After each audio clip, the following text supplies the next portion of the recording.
বরবটি, আলু, গাজর, ইন, থলে। তাহলে বরবটি বি বোরন, আলু এল অ্যালুমিনিয়াম, গ্যালিয়াম, গাজর ইন ইন্ডিয়াম, থলে টিএল হ্যালিয়াম।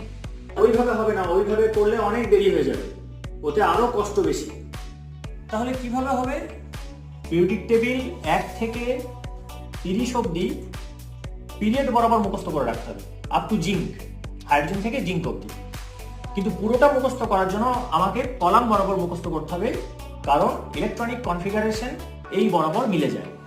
সুতরাং আমি এইভাবে মুখস্থ করবো: hydrogen, lithium, sodium, potassium, rubidium, caesium, francium, beryllium, magnesium, calcium, strontium, barium, radium.